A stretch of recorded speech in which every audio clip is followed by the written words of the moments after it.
There's a United States territory where housing officially costs $37 per month, and nobody is competing for it because the nearest grocery store is a 4-hour flight away, and your neighbors are mostly coconut crabs. This is not a vacation package. This is real American territory where citizenship comes with complications that make you reconsider whether cheap rent is worth never seeing a Walmart again.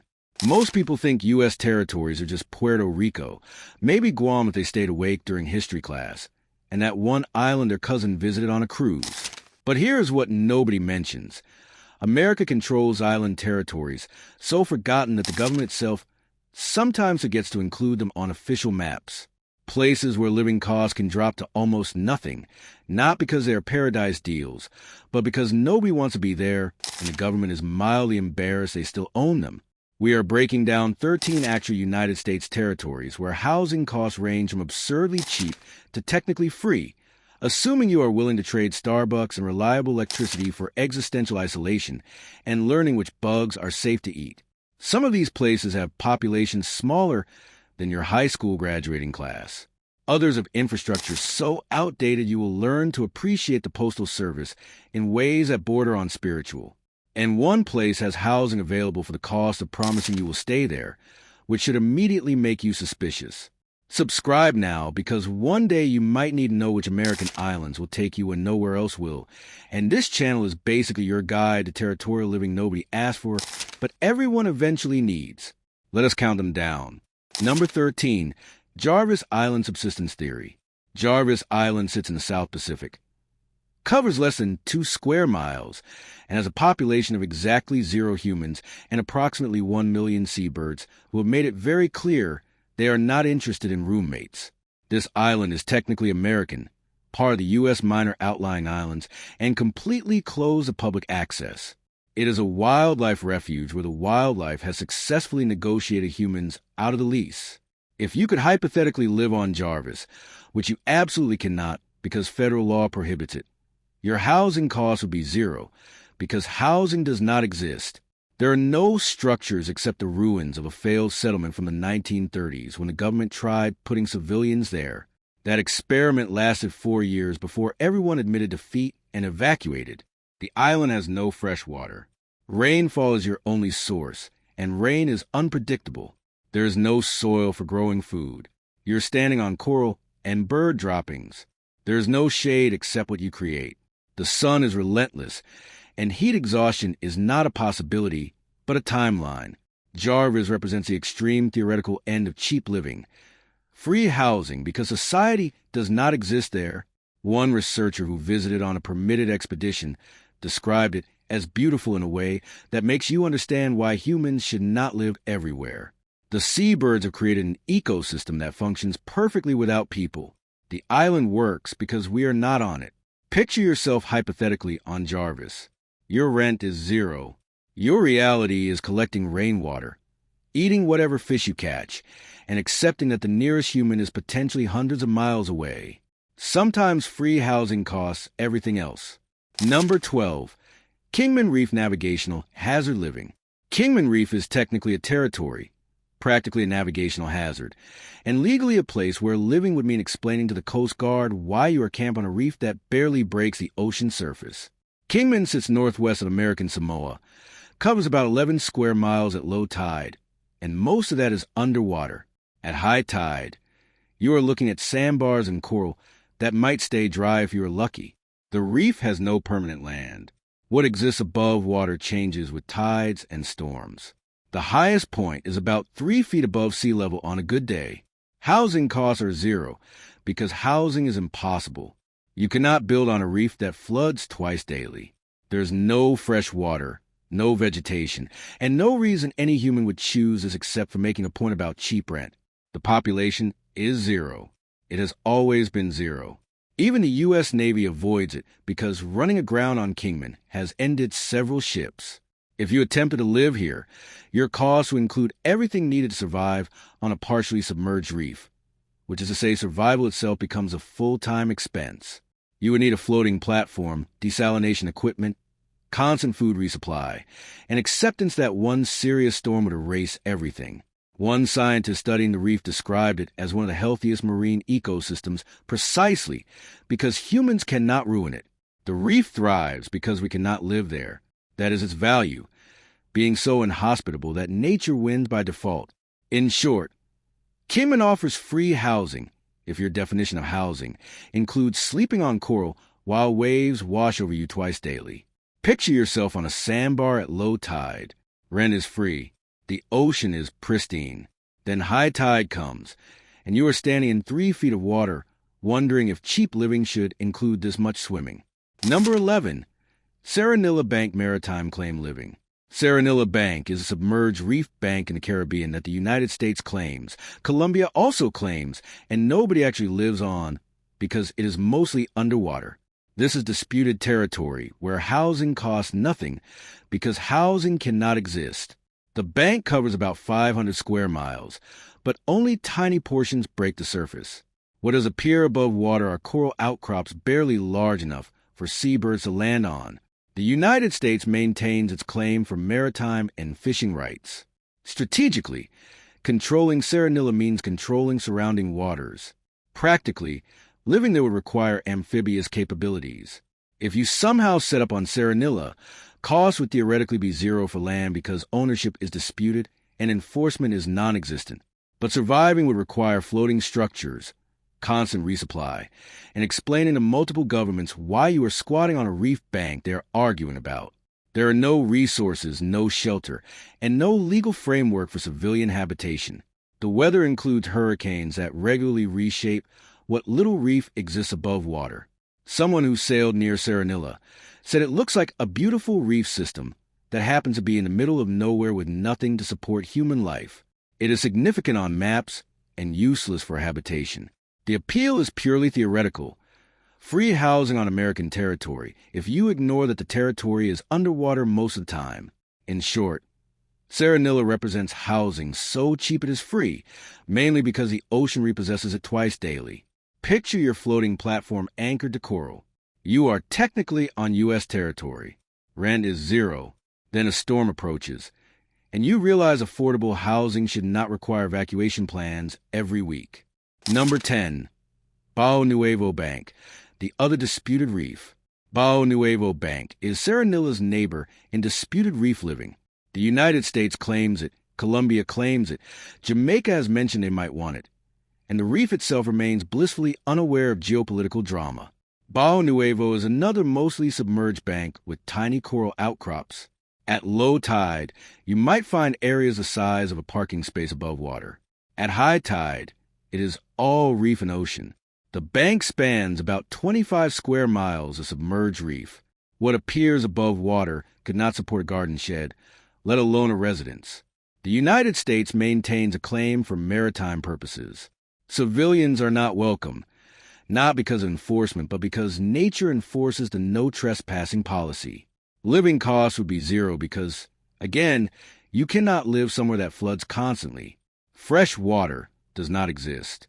Food is whatever you catch. Shelter is a boat or a floating platform if you're committed to proving a point about cheap territorial living. The population is zero and will remain zero because basic survival on a submerged reef requires resources that eliminate any cost savings. One sailor who navigated near Bao Nuevo described it as a beautiful hazard. The reef is pristine, the waters are rich with marine life, and the whole area is gorgeous from a boat you can leave. The idea of staying is absurd because the reef offers nothing except proof that some U.S. territories exist only on paper. In short, Bao Nuevo offers free disputed housing if housing means clinging to coral while arguing with Colombian fishermen about whose reef this is. Picture yourself on a coral outcrop at low tide, technically American territory. Rent is zero. Then high tide returns, and you are treading water while wondering if territorial claims should require land that stays visible. Number 9. Palmyra Atoll, the private refuge. Palmyra Atoll sits about 1,000 miles south of Hawaii, is privately owned, operates as a national wildlife refuge, and offers zero-cost housing if you are a scientist who successfully applies for a research position. Palmyra has about 4 to 20 people at any time, all researchers or support staff. The Nature Conservancy manages the atoll. If you qualify for a position, housing and meals are provided. You live in basic dormitory structures, share communal spaces, and experience isolation that costs nothing but might cost your sanity. Research positions occasionally open for marine biologists, ecologists, or support staff. Duration ranges from weeks to months. Housing is free, food is provided, and your expenses drop to zero because there is nowhere to spend money. The atoll has no stores, no services, and no economy. You are there for research, living among scientists who find isolation productive. The catch is total remoteness. Communication is limited. Internet is non-existent or barely functional. If you need medical attention beyond basic first aid, evacuation takes days and costs thousands. You are committed to isolation in exchange for free housing and the chance to study one of the most pristine atolls remaining. One researcher who spent 2 months on Palmyra described it as incredible for science and challenging for mental health. Free housing sounds amazing until you realize entertainment is watching hermit crabs and hoping the supply boat remember coffee. By week 6, you have read every book twice and had the same conversations until they loop. In short, Palmyra offers free housing for qualified researchers willing to trade society for science. Picture your dormitory on Palmyra. Rent is zero, food is free, and the reef outside is world-class. Then you realize you've been wearing the same 3 shirts for 8 weeks, and your only social interaction is debating coral bleaching with the same 5 people. Number 8. Midway Atoll Federal Employment. Midway Atoll is famous for the World War II battle and currently operates as a wildlife refuge with extremely limited federal positions that include free housing.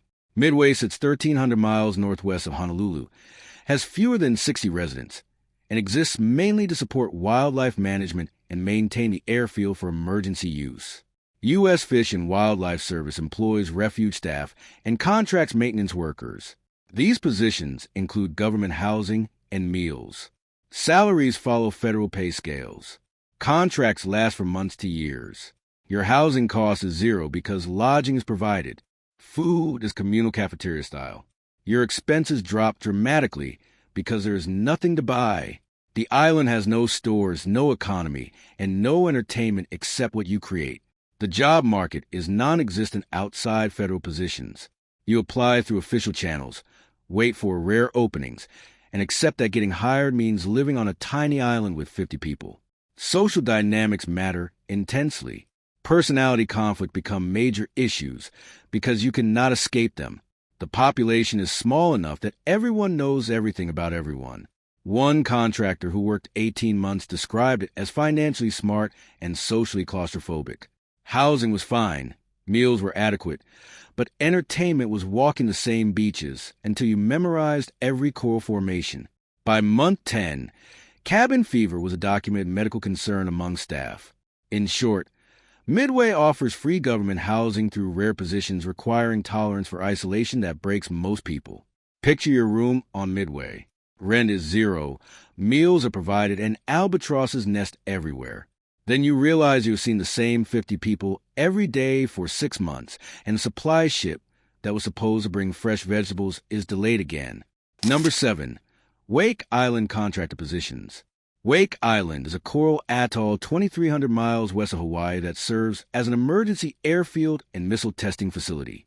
The population hovers around 100, all military personnel or contractors. Civilian positions exist through defense contractors and include free housing and meals, making effectively zero-cost living while you bank your entire paycheck. Contractor positions typically involve airfield maintenance, facility operations, or support services. Housing is dormitory style. Meals are provided in a communal dining facility. Salaries range from $50,000 to $80,000 annually. Your housing and food costs are zero, so your salary is completely bankable. Contracts usually last 6 months to a year. The appeal is financial. With no rent and no food costs, you save everything you earn. The catch is total isolation and repetitive work, because there is nothing else to do. Wake has no town, no stores, no entertainment. Your options are work, exercise, watch movies, and stare at the ocean. One contractor described finishing a year with $60,000 saved and questioning whether the money was worth the psychological cost. By month 8, the same routines, same faces, and same island drove some people to request early contract termination. The isolation was financially profitable and mentally exhausting. In short, Wake offers free housing and meals with bankable salaries if you can handle a year of monotony that makes solitary confinement seem social. Picture finishing your shift. Housing is free, food is free, and your bank account grows. Then you walk the same beach you have walked 200 times while wondering if saving money should feel this empty. Number 6. Northern Mariana Islands Economic Recovery. The Northern Mariana Islands, especially Saipan, Tinian, and Rota, offer some of the cheapest housing in inhabited U.S. territories because the economy has struggled since the garment industry collapsed. The Commonwealth has about 57,000 residents. Tourism exists but fluctuates. The job market is limited, and housing costs reflect economic uncertainty. Median home prices hover around $200,000, but older properties sell for significantly less. Rent ranges from $800 to $1,200 monthly, depending on the island and condition. Utilities are expensive because electricity comes from imported fuel. Water can be unreliable with rationing during dry seasons. The cost of living is about 25% above the mainland for goods because everything ships in. The appeal is tropical living at mainland apartment prices. The challenge is accepting infrastructure issues and economic instability. Power outages are frequent. Internet is slower than dial-up nostalgia. The job market depends heavily on tourism, which means income uncertainty. One person who relocated described it as affordable paradise with third-world infrastructure. Their rent was $900 for ocean views. The beach was 5 minutes away, but power went out weekly. Water was rationed monthly, and finding work required creativity or remote employment. In short, the Northern Marianas offer cheap tropical housing if you accept that affordable comes with compromises and reliability. Picture your apartment overlooking turquoise water. Rent is $900. Then power goes out for the third time this week, and you're finishing work on your laptop battery while wondering if cheap housing should include this many candles. Number 5. U.S. Virgin Islands Rural Rebuilding. The U.S. Virgin Islands, particularly rural areas of St. Croix and outer sections of St. Thomas, offer extremely cheap housing in communities still recovering from Hurricane Maria. Some rural municipalities have programs encouraging relocation, offering cheap land or abandoned properties to people willing to rebuild and stay. You can find structurally sound homes under $50,000 in recovering areas. Some communities offer land for minimal costs if you commit to building and contributing to local recovery. The cost of living is about 26% above the mainland for goods, but housing can be nearly free if you're strategic and willing to rehabilitate properties. The appeal is Caribbean living with full U.S. citizenship at costs that make mainland rent look absurd. The challenge is infrastructure is still recovering. Power is unreliable to the point that outages are a lifestyle factor. Internet cuts frequently, making remote work difficult. Communities are rebuilding from collective trauma, and patience is required. One couple who relocated bought property for $35,000 and spent another $20,000 on repairs. Their total investment was less than a year of mainland rent, but they functioned without reliable power for weeks at a time. They learned rainwater collection, generator maintenance, and acceptance that infrastructure recovery is measured in years. In short, the U.S. Virgin Islands offer nearly free housing in rural areas if you are willing to help rebuild and accept that cheap comes with infrastructure challenges. Picture your home in the hills of St. Croix. You paid $40,000 total. The weather is perfect year-round. Then power goes out for the 9th time this month, and you are cooking on a camp stove while charging your phone in your car. Number 4. American Samoa Village Integration. American Samoa offers the cheapest housing in inhabited territories if you fully integrate into village life. Land is controlled through FAA Samoa, traditional systems of family and village authority. If you marry into a family, establish deep relationships, or contribute significantly to village life, you can be granted use rights to land. You do not own land in the Western sense. Your use rights depend on maintaining good relationships with chiefs and families. Construction costs for a basic home range from $30,000 to $80,000, depending on materials. Monthly costs can drop below $500 if you live simply, fish, and participate in village agriculture. The catch is social obligation. Village life means attending meetings that last hours.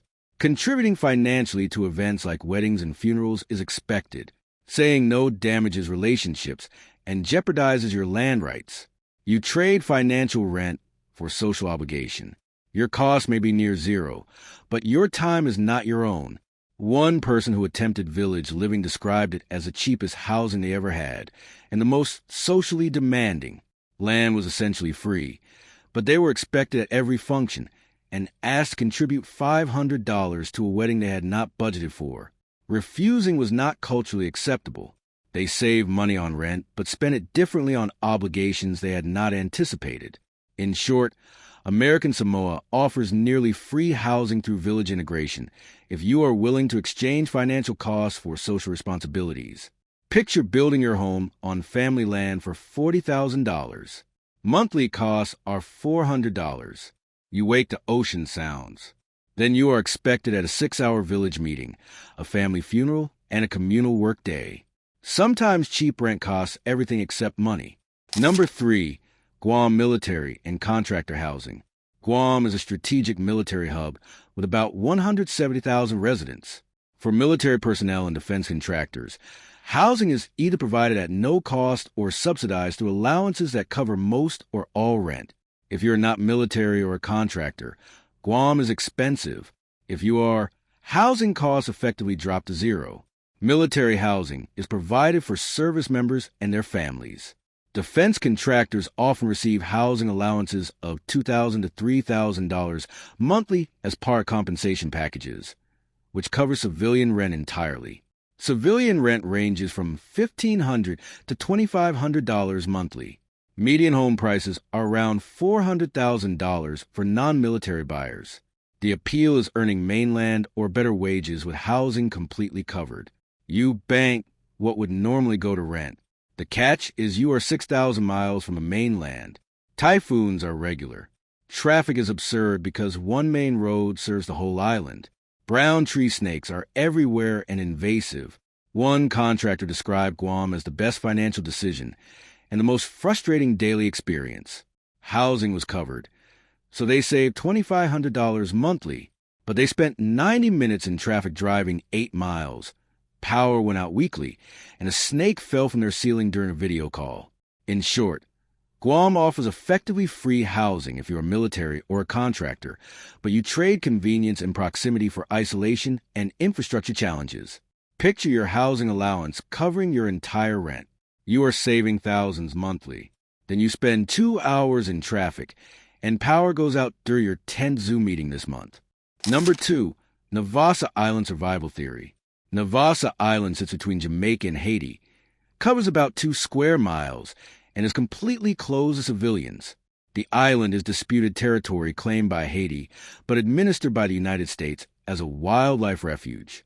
It has 0 permanent residents and exists mainly for seabirds and maritime claims. If you somehow bypass federal restrictions and landed on Navassa, which would be illegal and dangerous, your housing costs would be zero, because no structures exist except ruins from 19th century guano mining operations. Those ruins are over a century old and structurally unsound. You would need to create shelter from nothing. The island has steep cliffs dropping hundreds of feet to the ocean.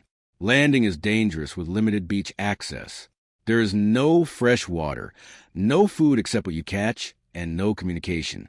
Medical evacuation would require Coast Guard intervention if they decided to respond. One scientist who visited on a rare research permit described Navassa as spectacularly beautiful and genuinely hostile to human habitation. The cliffs are dramatic, the seabirds number in the millions, and the island works perfectly without people. Visiting was incredible. Living there would be suicidal because you would be completely alone with no resources and no backup if anything went wrong. In short, Navassa offers free housing because society does not exist and access is prohibited. Picture yourself hypothetically on Navassa, having bypassed all restrictions. Rent is zero. Seabirds surround you. Cliffs drop to crashing waves. Then you realize you have no water, no food, and the next Coast Guard visit might be in 6 months if they remember. Number 1. Baker Island Absolute Desolation.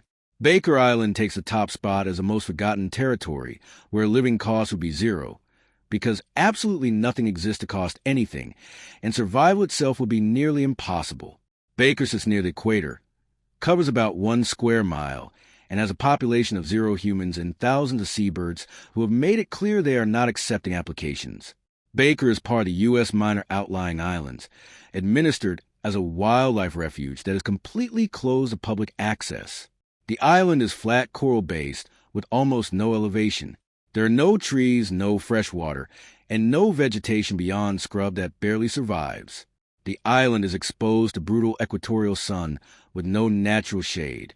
If you could hypothetically live on Baker, which federal law prohibits, your housing costs would be zero, because housing does not exist.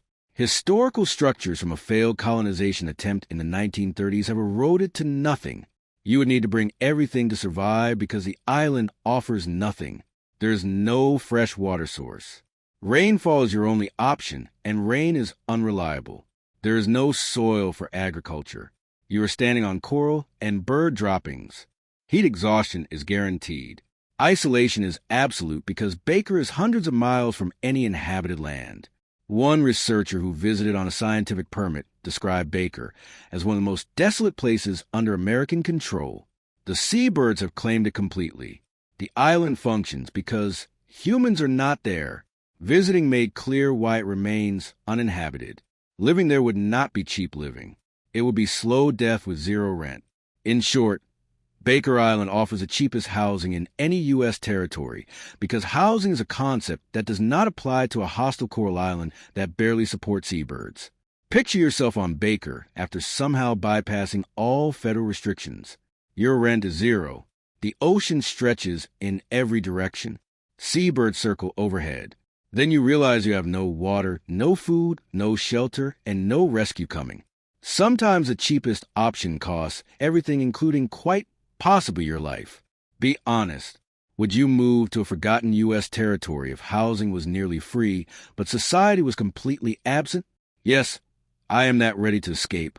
Or no, I prefer my housing to include neighbors and running water. These 13 territories are real. Housing costs range from low to non-existent, and most Americans will never know they exist because forgotten means exactly that. If you made it this far, you now know more about American territorial living than 99% of citizens, which is either useful or deeply concerning depending on your plans.